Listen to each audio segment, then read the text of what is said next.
ഇന്നത്തെ കാറ്റത്തെ കിളിക്കൂട് എപ്പിസോഡ്. സുഭാഷേട്ടൻ ചോദിക്കുന്ന, നികേഷെ, സാധാരണ പെൺകുട്ടികളെ ഇത്രയും സമയം എടുക്കുന്നത്, നീ എന്താ ഇത്രയും താമസം എടുക്കുന്നത് ഒരുങ്ങാൻ? സുധീഷ് ചോദിക്കുന്നത്, നിധി, ഞാൻ ഇന്ന് ഇയാളെ ഒന്ന് ഡ്രോപ്പ് ചെയ്യണോ? വേണ്ട, ഞങ്ങൾ തന്നെ പൊക്കോളാം. ഞാൻ അവിടെ വന്ന് സംസാരിക്കണോ? എന്ത് സംസാരിക്കാനാ? അല്ല, ഇയാളെ ചീത്ത പറഞ്ഞില്ലേ? അയാളോട് സംസാരിക്കണമെന്ന്. അയാൾ എന്നെ ചീത്തയൊന്നും പറഞ്ഞിട്ടില്ലല്ലോ. ഇന്നലെ താൻ പറഞ്ഞില്ലേ തന്നെ ചീത്ത പറഞ്ഞെന്നോ? എടോ, അത് എന്നെ ചീത്ത പറഞ്ഞതല്ല, ഞാൻ ചെയ്ത തെറ്റിന് എന്നെ ശകാരിച്ചതാണ്, അല്ലാതെ വേറൊന്നുമല്ല. അത്രേ ഉള്ളൂ. ഞാൻ വേണമെങ്കിൽ വന്ന് സംസാരിക്കാം. ഇയാൾ എന്താ വന്ന് സംസാരിക്കാനാ?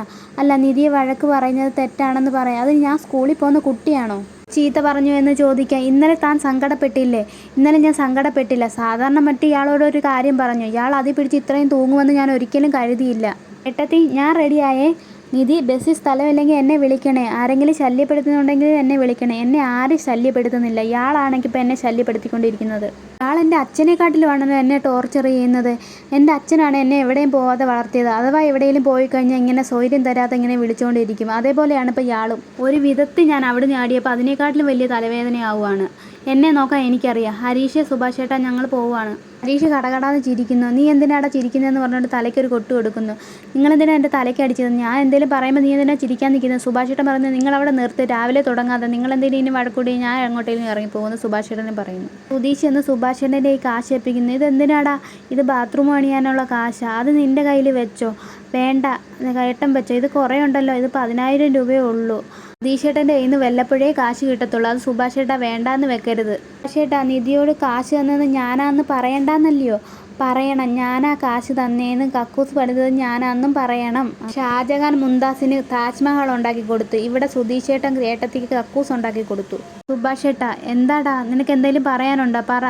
ആ, ഒരു കാര്യമുണ്ട്. പക്ഷേ ഇവനൂടെ വിചാരിക്കണം. ഇവൻ എന്നെ കളിയാക്കിക്കൊണ്ടിരിക്കുമല്ലേ എന്തെങ്കിലും പറയുമ്പോൾ. നീ പറ. നിധിക്കൊരു വണ്ടി വാങ്ങണം. അവളെ ഞാൻ കൊണ്ടാക്കുന്നത് അവൾക്ക് ഇഷ്ടമാവത്തില്ല. അവൾ ബസ്സിൽ പോകുന്നത് എനിക്കും ഇഷ്ടമല്ല. ഏട്ടത്തി പോയിട്ട് വരട്ടെ. ഏട്ടത്തിയുടെ പുറകെ ഇങ്ങനെ കുറുകെ ചാടാൻ നിൽക്കണ്ട. എടാ, നീ ഭാരിച്ച കാര്യങ്ങളൊന്നും ഏറ്റെടുക്കാൻ നിൽക്കണ്ട. 1,50,000 രൂപയുണ്ടെങ്കിൽ വണ്ടി വാങ്ങും. 1,50,000 രൂപയോ? ഡ്രൈവറായിട്ടും വണ്ടിയുടെ വില കൂടിയതൊന്നും അറിഞ്ഞില്ലയോ? എടാ, സെക്കൻഡ് ഹാൻഡ് വാങ്ങിയാൽ പോരെ? ഉപയോഗിച്ച് പഴക്കം വരാത്ത നമ്മൾ ഹരീഷ് വാങ്ങിയതുപോലെ. ആ, ഹരീഷ്, വലിയ തട്ടലും മുട്ടലും വലിയ പഴക്കവും ഇല്ലാത്ത വിലക്കുറവിലെ വണ്ടി വന്നു കഴിഞ്ഞാൽ ഒന്ന് പറയണേടാ. ആ, തൽക്കാലം പറയാം. സുഭാഷ് ചേട്ടാ, ഫിനാൻസിൽ എന്നെയും കൂടെ സപ്പോർട്ട് ചെയ്യണേ. നിധിയോട് പറയണം ഞാൻ ഒറ്റയ്ക്കാണ് വണ്ടി വാങ്ങിയെന്ന്. ഒരു ഇമ്പ്രഷൻ കിട്ടാൻ വേണ്ടിയാണ് സുഭാഷ് ചേട്ടാ. എന്നെ കാണിക്കുന്ന നിധിയുടെ ഓഫീസ്. അവരെല്ലാം കൂടെ ഫുഡ് കഴിച്ചുകൊണ്ടിരിക്കുന്നു. നിധിയുടെ സാറ് ഫുഡ് കഴിക്കാൻ പറയുന്നു. എനിക്കിവിടെ സ്ഥലമുണ്ട്. അപ്പം നിധിയുടെ കൂട്ടുകാരി പറഞ്ഞു, സാർ ഇവിടെ വന്നിരുന്നോളൂ എന്ന് പറയുന്നു. നിധി, ജോലിയൊക്കെ എങ്ങനെയുണ്ട്? കുഴപ്പമില്ല സാർ. സാറേ, ഡയറ്റാണെന്ന് മറ്റേ കുട്ടി ചോദിക്കുന്നു. ആ, ഡയറ്റാണ്. ചിക്കൻ സാലഡ് വിത്ത് എഗ്ഗ്. പ്രോട്ടീൻ സാധനമാണ്. ദിവ്യയ്ക്കും ട്രൈ ചെയ്യാം. ഹെൽത്തി സാധനമാണ്. ബർഗർ എന്താ ഹെൽത്തി സാധനമല്ലേ? പിന്നെ ബർഗർ ഹെൽത്തി സാധനമോ? പിന്നെ അവർ കുറേ കാര്യങ്ങൾ സംസാരിക്കുന്നതാണ് കാണിക്കുന്നത്. അപ്പോഴത്തേനും നിധിക്കൊരു കോൾ വരുന്നു. നിധി അപ്പുറത്തോട്ട് മാറി നിന്ന് സംസാരിക്കുന്നു. ഹലോ, ജോലിയിലാണോ? അല്ല, ഇപ്പം ലഞ്ച് സമയം. അതാ ഞാൻ കറക്റ്റ് സമയം നോക്കി വിളിച്ചത്. നിധി, താൻ കഴിച്ചോ? കഴിച്ചു. തൻ്റെ ഓഫീസിൻ്റെ അടുത്തുണ്ട്. ഓട്ടം വന്നെയാണോ? അതെ, ഞാൻ ഓട്ടം വന്നെയാ. എന്താ, കാണണോ? എന്തിന്? ലഞ്ച് സമയമല്ലയോ? എനിക്ക് കാണിയൊന്നും വേണ്ട, എനിക്ക് ജോലിയുണ്ട്. ഇന്ന് സുഭാഷ് ചേട്ടൻ്റെ സാമ്പാറും എഗ്ഗ് വരട്ടിയതും ആയിരിക്കും അല്ലേ? അതെ, എനിക്കും അതായിരിക്കും. ഞാനത് ഇവിടെ വെച്ചിട്ട് ഹോട്ടലിൽ പോയി നല്ല ബിരിയാണി കഴിച്ചാലോ എന്ന് വിചാരിക്കുവാണ്. നല്ല ഫുഡാണ്. അത് പാഴാക്കാതെ, കാശ് കളഞ്ഞ് ഹോട്ടലിൽ പോയി ആഹാരം കഴിക്കാതെ. ഞാനാണ് ഇന്ന് എഗ്ഗ് വരട്ടിയത് ഉണ്ടാക്കിയത്. ആണോ? എന്നാൽ ഞാൻ ഉറപ്പായിട്ടും പാഴാക്കത്തില്ല. ഇപ്പം തനിക്ക് അവിടെ കൂട്ടുകാരൊക്കെ ആയില്ലേ? ആയി. ഇപ്പം ആരുണ്ട് കൂടെ? എല്ലാവരും ഉണ്ട്. ഇപ്പം ലഞ്ച് സമയമല്ലേ? ടേബിൾ വൃത്തിയാക്കാൻ വന്ന ആളുടെ കയ്യിൽ നിന്ന് എച്ചിൽ ശ്രീകാന്ത് സാറിൻ്റെ ദേഹത്ത് വീഴുന്നു. ഇയാൾക്ക് കണ്ണു കണ്ടൂടെ? ഇയാൾ എവിടെ നോക്കിയാൽ ജോലി ചെയ്യുന്നത്? ശ്രദ്ധിച്ചൂടെ? ഇത് അപ്പുറത്ത് സുധീഷ് ഫോണിൽ നിന്ന് കേൾക്കുന്നു. ഇത് ഹലോ, ഇയാളെ ആരാ ചീത്ത വിളിക്കുന്നതെന്ന് പറയുന്നു. ഞാൻ സുധീഷിനെ വിളിക്കാമെന്ന് പറഞ്ഞുകൊണ്ട് നിധി ഫോൺ കട്ട് ചെയ്യുന്നു. എന്താ ഇവിടെ പ്രശ്നമെന്ന് പറഞ്ഞുകൊണ്ട് സാർ എണീറ്റ് വരുന്നുണ്ട്. Sorry sir, sorry. എൻ്റെ കയ്യിൽ നിന്ന് അറിയാതെ പറ്റിയതാണ്. തെറ്റ് ഇവൻ്റെ കയ്യിലാണ്. ഇവൻ്റെ കയ്യിൽ മാത്രമല്ല, തൻ്റെ കയ്യിലും ഉണ്ട് തെറ്റ്. അതിന് സാറ് സോറി പറയുന്നു അയാളോടത്ത്. എന്തിനാ സാറ് സോറി പറയുന്നേ? ഇവൻ്റെ വലിയ തെറ്റ്. താൻ സോറി പറയത്തില്ല, അതുകൊണ്ടാണ് ഞാൻ പറഞ്ഞത്.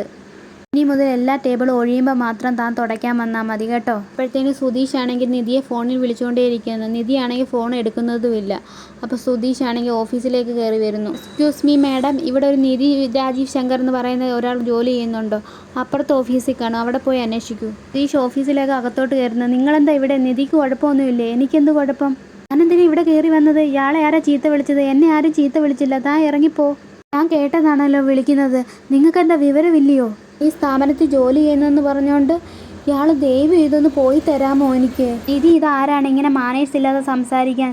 നിങ്ങളുടെ ബോയ് ഫ്രണ്ടാണോ? ബോയ് ഫ്രണ്ട് ആണെങ്കിൽ വീട്ടിൽ വെച്ച് സംസാരിക്കണം. ഇയാളാണോ നിധിയെ ചീത്ത വിളിച്ചത്? ഇവിടെ ജോലിക്ക് വന്നെന്ന് പറഞ്ഞുകൊണ്ട് എന്തും വിളിക്കാമെന്നാണോ? അവൾക്ക് ചോദിക്കാനും പറയാൻ ആരുമില്ലെന്നുള്ള വിചാരമൊന്നും വേണ്ട. ആൾക്ക് വിവരമില്ല. ഇങ്ങനെയാണോ പെൺകുട്ടികളോട് സംസാരിക്കുന്നത്?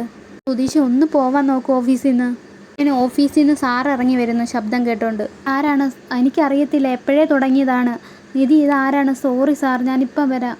താൻ എന്തിനാണോ സോറി പറയുന്നത്? അയാളല്ലേ ചീത്ത വിളിച്ചത്. താൻ സോറി പറയേണ്ട ആവശ്യമൊന്നുമില്ല. ഇവൾ പറഞ്ഞിട്ടല്ല, ഞാൻ വിളിച്ചിട്ടല്ല ഞാൻ വന്നത്. ഞാൻ കേട്ടതാ താൻ പടന്ന് വഴക്കുണ്ടാക്കുന്നത്. സുധീഷെ, ക്ഷമിക്കുന്നതിനോ അതിലുണ്ട്. ഇയാൾ വാന്ന് പറഞ്ഞുകൊണ്ട് പുറത്തോട്ട് പിടിച്ചോണ്ട് പോകുന്നു നിധി. നിധി എന്തിനാ പേടിക്കുന്നത്? നിങ്ങൾക്ക് എന്താ പ്രാന്തുണ്ടോ? എന്താ ഉണ്ടായെന്ന് അറിയാമോ? മോഹൻദാസ് സാർ എന്നെയല്ല ചീത്ത വിളിച്ചത്, വേറെ ആളിനെ വിളിച്ചത്. നിധി നുണ പറയുക. ഞാൻ എന്തിനാ നുണ പറയുന്നത്? ഓഫീസിൽ വന്ന് ബഹളം ഉണ്ടാക്കല്ലേ എന്ന് പറഞ്ഞല്ലേ. മേലെ ഇനി ഓഫീസിന്റെ പരിസരത്ത് വന്നു പോകരുത്. ഞാൻ തനിക്ക് വേണ്ടിയല്ലേ വന്നത്? ഞാൻ പറഞ്ഞു ഇവിടെ ഓഫീസിൽ വന്ന് ബഹളം ഉണ്ടാക്കണമെന്ന്. ദയവ് ചെയ്തൊന്ന് പോവാൻ നോക്ക്. എന്താ പ്രശ്നം? എനിക്കറിയത്തില്ല. നിധി വരുന്നല്ലോ. നിധി അതാരാണ്? അതെൻ്റെ ഒരു റിലേറ്റീവാണ്. എൻ്റെ വീട്ടിൽ നിന്നും ജോലിക്ക് വിടത്തില്ലായിരുന്നു. ഞാൻ വഴക്കുണ്ടാക്കിയാണ് ജോലിക്ക് വന്നത്. ഇന്ന് ഉച്ചയ്ക്ക് എന്നെ സുധീഷ് വിളിച്ചപ്പോൾ ഇവിടെ ചീത്ത പറയുന്നതാണ് കേട്ടത്. എന്നെ വിളിച്ചയാണെന്ന് കരുതി വന്നതാണ്. അങ്ങനെ വിളിച്ചെങ്കിലും ഇങ്ങനെ ഇവിടെ വരാൻ പാടില്ലായിരുന്നു. Sorry sir. ഇങ്ങനെയൊന്നും ഉണ്ടാവുമെന്ന് ഞാൻ കരുതിയില്ല. ഇനി ഓഫീസിൽ ഇങ്ങനെ സംഭവിക്കാൻ പാടില്ല. എല്ലാവരും ജോലിക്ക് കയറ്. എന്നെ കാണിക്കുന്നത് ഹരീഷിൻ്റെ കടയാണ്. നീതു വന്ന് ഹരീഷിനെ നോക്കിയിരിക്കുവാണ്. കുറേ നേരമായല്ലേ ഇവിടെ വന്ന് ഇരിക്കുന്നത്. നിനക്ക് വീട്ടിൽ പൊക്കൂടെ? ഞാൻ പറഞ്ഞില്ലേ എൻ്റെ ഫ്രണ്ടിൻ്റെ വീട്ടിൽ പോകാനാണെന്ന്. എന്നാൽ പൊക്കൂടെയോ? ഒന്ന് വന്ന് ആക്കിക്കൂടെ? ഞാൻ പറഞ്ഞില്ലേ എനിക്ക് പണിയുണ്ടെന്ന്. ഞാൻ വെയിറ്റ് ചെയ്തോളാം. ഒറ്റ ചോദിക്കുന്നു, ഇയാൾക്ക് ബൈക്ക് ഉണ്ടായിരുന്നല്ലോ. അത് ഈ മെക്കാനിക്കലിൻ്റെ മിടുക്കുകൊണ്ട് ഇപ്പോൾ വീട്ടിൽ ഇരിക്കും, ഓടുന്നില്ല ഇപ്പോൾ. അങ്ങോട്ട് മെക്കാനിക്കലിനെ പറയാൻ നിൽക്കല്ലേ. ഞാൻ പറയുന്നത് ഇയാൾക്ക് ചെയ്യാൻ പറ്റൂലേ? എന്നിട്ട് വേണം നിൻ്റെ ഓട്ടോക്കാരെ അച്ഛൻ ഇവിടെ ഒന്ന് വഴക്കുണ്ടാക്കാൻ. എൻ്റെ അച്ഛനെ അത്രയ്ക്ക് പേടിയാണോ? ഇപ്പോഴേ ഇങ്ങനെ പേടിച്ചാലോ കുറേ നാളുകൂടെ കഴിയുമ്പോഴോ? ഇറ്റോ ഇവനോട് പോവാൻ പറ. ഇവനാരാ ഞാൻ പോവാൻ പറയാൻ? ബ്രോ, ഞാൻ പോവാൻ പറയത്തില്ല ബ്രോ. അപ്പോഴത്തേന് കടയിൽ വണ്ടി ശരിയാക്കാൻ ഒരാൾ വരുന്നു. ഹരീഷ്, ഈ ബൈക്കിൻ്റെ ബ്രേക്ക് ഒന്ന് ശരിയാക്കി തരാമ്പോഴത്തേനും. നീതു അവിടെ ഇരിക്കുന്നുണ്ട്. അയാൾ നീതുവിനെ തന്നെ നോക്കി നിൽക്കുന്നു. ഇത്രയും കാണിച്ചുകൊണ്ടാണ് എപ്പിസോഡ് അവസാനിക്കുന്നത്. ഈ വീഡിയോ കാണുന്നവർ സബ്സ്ക്രൈബ് ചെയ്യണേ.